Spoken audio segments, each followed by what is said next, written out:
Bonsoir. Donc, comme Frédéric disait, moi je suis un développeur de formation qui a toujours fait des produits pour les utilisateurs. Ça a toujours été super important pour moi de concevoir des choses qui sont simples et utilisables. Donc, c'est un peu ce que je vais vous présenter ce soir. Comment je fais en tant que développeur qui lance des produits, des startups, pour atteindre les utilisateurs, pour m'assurer que ce que je fais au quotidien, c'est bon pour eux. Donc, c'est ça, un peu la validation, autant la validation de l'idée que du produit, donc la validation tout le long du processus de conception. Et je trouve ça intéressant ce que M. Bastien disait tantôt, c'est que il disait qu'il faut vraiment mettre l'utilisateur au centre. Puis je suis content parce que c'est ce que je parle, donc j'ai l'air crédible, c'est parfait. J'ai remarqué quelque chose aujourd'hui. Les gens s'échangent des tasses. Puis ils ont de la difficulté à s'échanger des tasses. Ils sont tout le temps en train de dire ah non, c'est chaud, je ne sais pas comment la prendre. Puis ça finit toujours en dégâts. Donc les gens échappent tout le temps les tasses, on reçoit tout le temps du café sur nous, c'est vraiment tellement. Là, je me suis dit, je vais régler ça, j'ai une super bonne idée, super invention. La tasse à 8 onces, facile à échanger, fini les pantalons trempés. Puis, prochaine étape, je m'enferme dans mon atelier, je passe 6 mois en secret à travailler dans le sous-sol pour que personne ne me vole mon idée. Puis je suis convaincu que je vais faire un gros succès. Puis quand je lance mon produit 6 mois plus tard en sortant chez nous, ben c'est sûr, je vais être riche parce que mon idée est géniale. Mais le jour du lancement arrive, les gens n'achètent pas mon produit. Il y a quelques amis qui m'ont encouragé, leur tour me disent que c'est pas vraiment super. Parce que je ne les en ai pas parlé, je ne leur ai pas montré, personne qui l'a essayé. Donc, c'est pas super utilisable, c'est pas super utile. C'est une bonne idée, mais concrètement, c'est pas applicable. Donc, c'est un peu ce que j'explore aujourd'hui avec les produits. C'est quoi aujourd'hui le lien avec l'expérience utilisateur? Ben, pour moi, l'expérience de l'utilisateur, c'est comment les gens se sentent quand ils utilisent quelque chose. Donc, c'est vraiment l'interaction entre l'humain puis l'objet de son utilisation. Donc, l'utilisateur, c'est c'est un être humain, il est réel, il est parfait, il a des besoins, il a un contexte de vie, il n'a pas énormément de temps, puis vraiment, il se fout de votre solution, il se fout de votre produit, il ne veut rien savoir, à moins que ça reste son problème. Donc, c'est vraiment sur le problème qu'il faut focusser, et la bonne façon de focuser sur le problème, c'est de toujours mettre le client potentiel au cœur de la résolution du problème. Puis, il y a le volet expérience aussi. Donc, c'est quoi l'expérience? Bon, c'est vraiment l'interaction que la personne vit avec votre produit. Donc, l'utilisateur doit comprendre où il peut aller, se sentir confortable, il doit deviner plutôt que décider. Puis, le produit doit s'adapter à lui, pas l'inverse. Puis, le UX aussi, c'est souvent le lien entre la technologie, les besoins des utilisateurs, puis les besoins d'affaires. Donc, c'est super intéressant pour moi en technologie parce que les utilisateurs sont vraiment très impliqués. Mais comment on fait pour valider ça? Comment est-ce qu'on fait pour valider si les utilisateurs ont un besoin? Si la solution que je fais amène de la valeur, puis si la solution que je leur apporte est utilisable aussi. Donc, il y a des méthodes pour ça. Je vais vous parler un peu de ce que j'ai utilisé, de ce qu'on utilise dans le monde du produit des startups pour valider rapidement avant d'investir trop de temps, puis trop d'argent, puis trop d'énergie. Je vais commencer par parler des besoins. Comment aller voir si les gens ont des besoins? Mais en réalité, c'est l'enquête utilisateur, c'est d'aller s'asseoir avec les gens, d'aller leur parler. Qu'est-ce qu'on cherche à faire? On veut identifier les obstacles majeurs. Donc, on jase avec eux, on voit au quotidien comment ils interagissent avec leurs objets, on voit c'est quoi leurs sentiments, c'est quoi leur frustration, qu'est-ce qu'ils pensent de certaines situations, comment ils règlent leurs problèmes aujourd'hui au quotidien. Qui est-ce qu'on doit rencontrer? En fait, qui doit faire cette démarche-là plutôt? Alors moi, je pense que c'est tous les membres de l'équipe. Parce qu'il y a une finesse dans les enquêtes, dans les recherches, quand on parle à des clients, qui est difficile à communiquer après qu'on fait un rapport. On a beau faire un PowerPoint de 20 pages sur ce qu'on a appris, il n'y a pas la subtilité de la relation qu'il y a avec la personne. Donc, si tous les membres de l'équipe sont impliqués de près ou loin dans ces rencontres-là, il va y avoir une meilleure compréhension entre les membres de l'équipe sur ce qui se passe réellement sur le terrain. Quand on fait des enquêtes tout au long du projet, parce que les utilisateurs changent, leurs besoins évoluent, leurs compétences technologiques évoluent. Donc, par exemple, un produit qui était basé sur les textos il y a 5 ans n'aurait pas bien fonctionné auprès d'une clientèle, par exemple, de 40 ans et plus. Mais aujourd'hui, c'est tout à fait le cas, ça peut marcher. Ces gens-là sont équipés de téléphones maintenant, puis sont rendus à l'aise avec cette technologie-là. Ou rencontrer les gens, idéalement dans leur contexte. Parce que quand on prend un problème sorti de son contexte, il est vraiment difficile à régler, il est vraiment difficile à voir, c'est difficile d'identifier qu'est-ce qui se passe réellement. Puis, comment s'y prendre? Ben, c'est des rencontres avec les gens. Puis je vais insister plus sur ce dernier point-là parce que c'est la partie qui est difficile en réalité. C'est simple d'aller voir les gens, mais c'est difficile de soutirer la bonne information puis de ne pas biaiser sur des rencontres. Donc, à la base, il faut être empathique. Quand on va voir les gens, on va pour leur parler, pour comprendre. On ne va pas là pour leur pousser notre idée dans la gorge, on ne va pas là pour leur vendre, on ne va pas là pour les convaincre que notre produit est intéressant. Parce que si on les approche de cette façon-là, puis on leur demande, bon, mais si ça fait 20 minutes qu'on parle avec cœur de notre produit, puis on leur demande qu'est-ce qu'ils en pensent, ils vont dire, ah, c'est vraiment beau, c'est vraiment bien. Tandis que si on va les voir, puis on leur parle plutôt de leurs problématiques, puis on veut avoir leur opinion là-dessus, bien, ils vont nous parler réellement du problème qu'ils ont. Donc, on ne va pas là en mode vente, on ne va pas là pour convaincre, on va là pour écouter et pour comprendre. Il faut éviter les questions faciles du genre « Est-ce que vous aimeriez ça sauver de l'argent? » Parce que tout le monde aimerait sauver de l'argent, tout le monde va répondre. Ces questions faciles-là, ils cachent toujours une grosse part de l'inconnu là-dedans. Les gens ne savent pas c'est quoi que ça implique. Oui, j'aimerais sauver de l'argent, mais pourquoi? Comment? Qu'est-ce que ça implique de ma part? Donc, ils ne répondront pas de façon honnête à une question comme ça. Un casse-tête, c'est de ne pas biaiser les questions. Un exemple que j'aime vraiment beaucoup, c'est il y a un sondage qui a été fait par des scientifiques qui ont demandé aux gens « Avez-vous fréquemment des migraines et si oui, combien de fois par semaine? » Les gens répondent 2,2 fois par semaine en moyenne. Puis quand ils demandent « Avez-vous occasionnellement des migraines et si oui, combien de fois par semaine? » Les gens répondent 0,7 fois par semaine. Donc dans la question, la réponse a été suggérée. Les gens abondent toujours dans le sens de la personne qui pose la question. C'est pour ça que les sondages, c'est super dangereux quand vous voulez valider une idée. Parce que vous ne savez pas vraiment quoi demander. Vous ne savez pas vraiment comment le demander. Donc, il faut vraiment faire la validation au début, le qualitatif, d'aller parler avec les gens, d'aller s'asseoir avec eux pour comprendre c'est quoi leur problème, c'est quoi leur défi. Pour ensuite aller chercher la masse, pour vraiment valider de façon plus large. Il y a Henry Ford qui disait que s'il avait demandé aux gens ce qu'ils voulaient, il aurait répondu des chevaux plus rapides. Donc, si Ford avait fait des sondages, on n'aurait peut-être pas de voiture aujourd'hui, on a encore des chevaux. C'est important d'être vraiment super perceptif quand on rencontre les gens. Par exemple, il ne faut pas se fier à ce qu'ils nous disent sur leur comportement. Si les gens nous disent qu'ils vont changer leur comportement par rapport à votre produit, ils mentent. Donc, c'est plutôt le produit qui doit s'adapter au comportement. Par exemple, quelqu'un qui dit qu'avec votre nouvelle application mobile, il va aller au gym 3 fois par semaine, la bonne question, c'est de lui poser combien de fois tu y vas aujourd'hui. S'il n'est jamais allé au gym de sa vie, il y a de bonnes chances que même l'application ne fasse rien. Par contre, si la personne elle va déjà 2 fois par semaine depuis 1 an, bien, il y a des chances que votre application fasse en sorte qu'elle change un petit peu et qu'elle aille plus loin. Mais il n'y a personne qui va changer radicalement, il ne faut pas les croire. Un autre volet où il ne faut pas croire nos utilisateurs, c'est quand ils se décrivent. Parce qu'on se perçoit d'une façon, on a un idéal à propos de nous qui est vraiment différent de la réalité. Par exemple, si je demande à quelqu'un comment il mange dans la vie, il va répondre qu'il mange bio, il mange bien, équitable. Mais si jamais je lui demande de me décrire son dernier repas plutôt, il va dire ah ben je sais pas, je mange chez McDo, j'avais pas déjeuné parce que j'avais pas de temps, j'étais pressé, je me suis levé tard parce que j'ai trop bu hier soir, puis en plus je mange 2 burgers parce que j'avais faim. Donc, y aller vraiment dans l'action. Puis c'est ça, la morale de ça, c'est que les actions comptent vraiment plus que les opinions. On veut voir comment les gens vivent au quotidien. Puis, une personne qui dit quelque chose, c'est pas de la validation, c'est une exception. Ce qu'il faut identifier quand on parle aux gens, c'est les tendances. C'est des grandes lignes qu'on peut approfondir, qu'on peut chercher, qu'on peut creuser. Mais si vous êtes content parce qu'il y a une personne sur 50 qui vous a dit que votre idée était bonne, continuez à chercher. C'est super important d'être à l'écoute aussi. Et la meilleure façon d'être à l'écoute, c'est de faire parler les gens. Et une bonne façon de faire parler les gens, c'est de leur demander de raconter des histoires. Si vous demandez à quelqu'un, est-ce qu'il a voyagé dernièrement, il va dire oui ou non.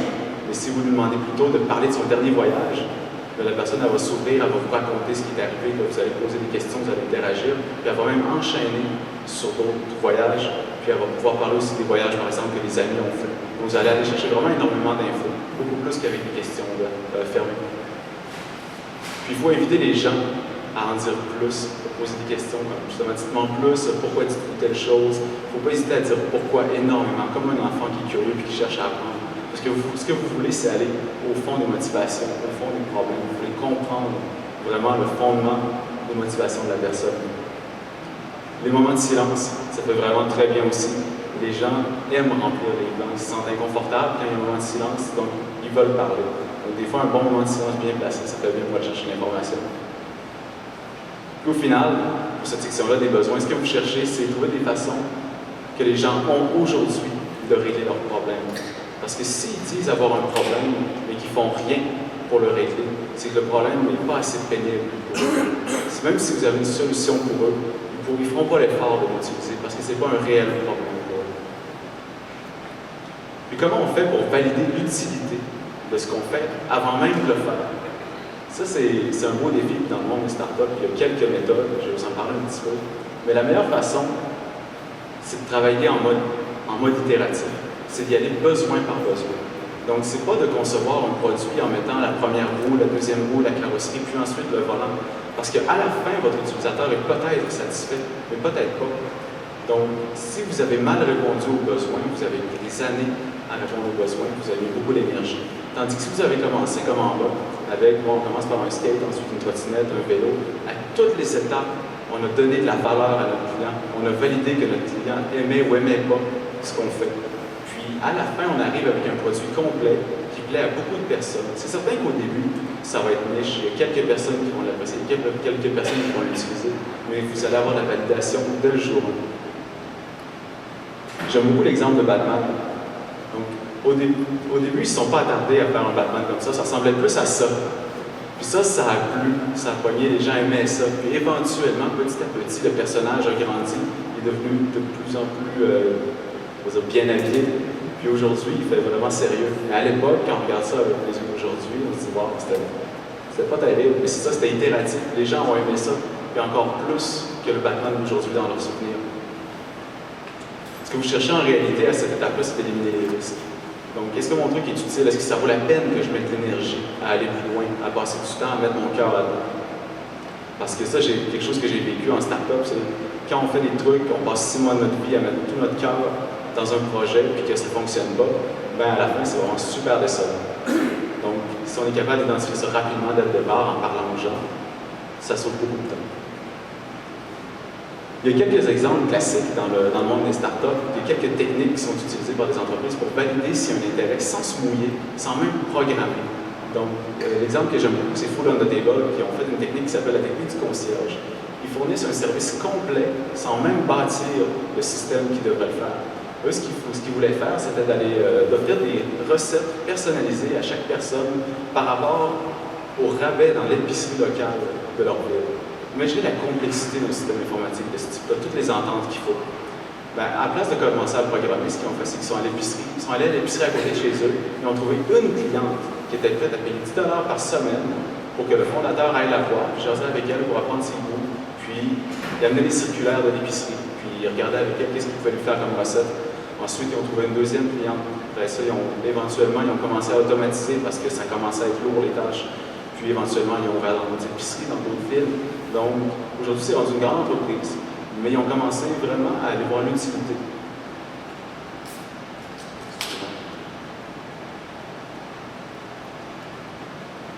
C'est un peu comme ça qu'Airbnb a commencé aussi. Ils n'ont pas commencé avec une vision pour changer le monde puis dominer les chaînes hôtelières. Ces 3 gars dans leur appart, ils disaient hey, l'appart coûte cher, on va se faire une page web, on va mettre ça sur Internet, puis on va essayer de rentabiliser notre appart avec le fait que les gens vont peut-être chercher une place à coucher à San Francisco parce que c'est cher. La première semaine, ils ont eu 3 personnes, ils ont fait 1000 $. Ils se sont dit, waouh, il y a quelque chose d'intéressant là-dedans. Donc après, petit à petit, ils ont bâti leur empire là-dessus. Mais c'était vraiment besoin par besoin. Puis Zappos, c'est la poche du magicien d'Oz que j'aime beaucoup. C'est une boutique de souliers en ligne qui est partie dans les années 90. Le gars se demandait si les gens étaient prêts à acheter des souliers sur Internet. Bon, tu sais, la taille, le fit, on ne sait pas trop, c'est risqué. Et lui, ce qu'il a fait, c'est qu'il a fait une fausse page d'accueil. Il allait au magasin du coin, il prenait des photos des souliers du magasin, puis il les mettait sur sa page web. Puis quand il y avait une commande, il allait au magasin, il achetait la boîte dans la pointure que la personne avait dit, puis il lui envoyait par la poste. Donc comme ça, sans aucun risque, sans aucun investissement, sans aucune entente avec des partenaires, il était capable de valider que les gens voulaient des souliers. C'est devenu une super grosse entreprise qui a été rachetée par Amazon il y a quelques années. Puis, l'approche du dog fooding, c'est-à-dire utiliser ses propres produits pour régler ses propres problèmes, ça c'est ce qu'on a fait chez Risco. On a développé notre propre outil qui s'appelle Capian. Parce qu'on s'est rendu compte que quand on fait des évaluations d'ergonomie, des évaluations logistiques, de sites web, tout ça, c'est vraiment long. C'est une boucle infinie. Donc des screenshots, d'annotation, d'importation dans Snagit, d'exportation dans Word, de détails, de formatage. On s'est rendu compte qu'on perdait vraiment énormément de temps. Donc on a décidé de développer notre propre solution. Puis Puis à force de la tester, on s'est dit, wow, ça nous sauve vraiment beaucoup de temps, il y a vraiment un intérêt pour ça. Maintenant, regardons comment on peut la commercialiser pour les autres. Donc, on a commencé par régler notre propre besoin, par l'utiliser au quotidien, puis on a décidé après de la commercialiser. Donc, on a diminué les risques en le faisant pour nous d'abord. Ça, c'est un exemple de CAPCAN, parce que c'est un rapport que Laure Gabriel a fait, je ne sais pas où, sur une contravention qu'elle a reçue il y a quelques mois, une semaine. Quoi?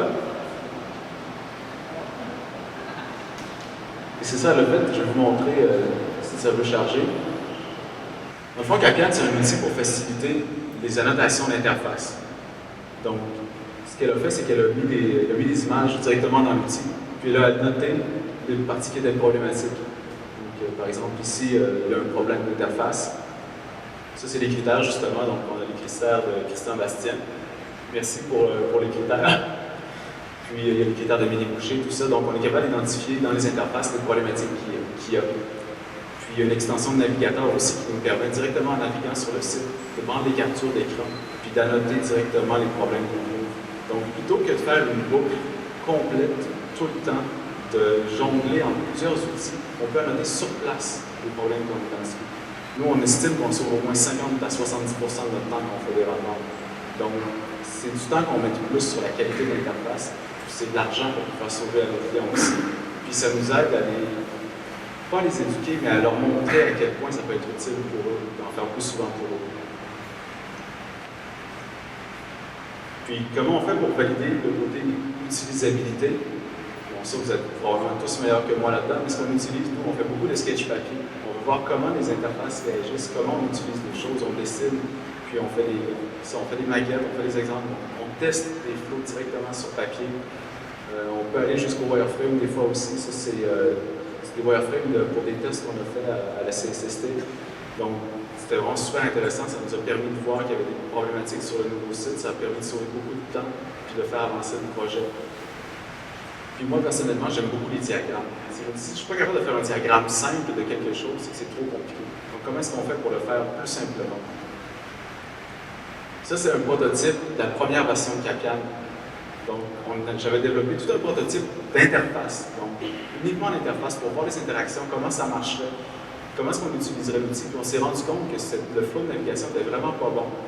Donc, vraiment, en faisant un petit prototype qui a pris pas trop de temps, on était capable de valider qu'on n'avait pas la bonne approche, puis ça nous a permis de faire une nouvelle version.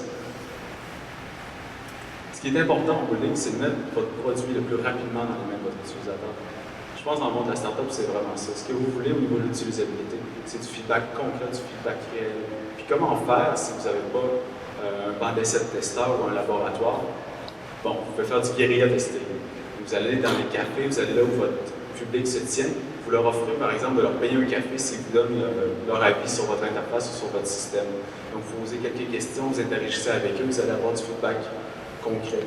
Quelque chose qu'on fait beaucoup aussi, c'est contacter des professionnels en accessibilité, en utilisabilité, en ergonomie. Puis on va s'asseoir avec eux, puis on parle un petit peu de CAPCAN, on lui demande ce qu'ils en pensent, on veut vraiment avoir du feedback. On fait des démos aussi. On lui demande de l'essayer et de nous envoyer du feedback parce que pour nous, c'est super important de mettre notre outil dans leur main. Vous pouvez aller plus loin aussi, commencer à filmer tout ça. Pour l'instant, ce n'est pas encore quelque chose qu'on a fait, mais il y a des super bons outils pour ça, comme vous avez vu tantôt avec M. Bastien. Ça, c'est une coche plus loin quand on a les moyens. C'est des choses qu'on peut faire, par exemple, avec des clients qui ont des budgets intéressants.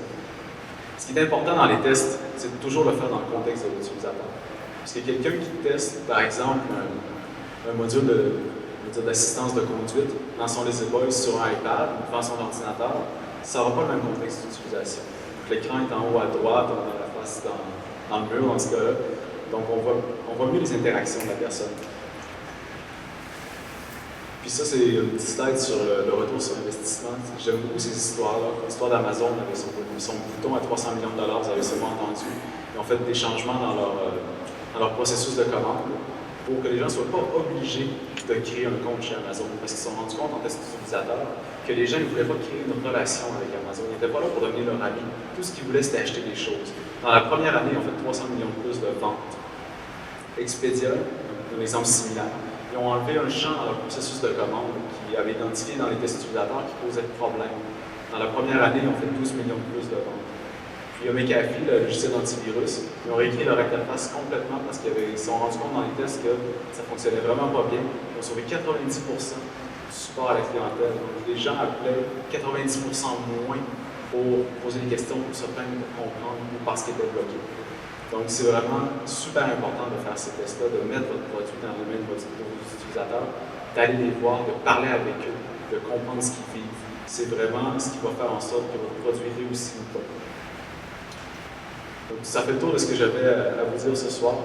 Merci de m'avoir écouté.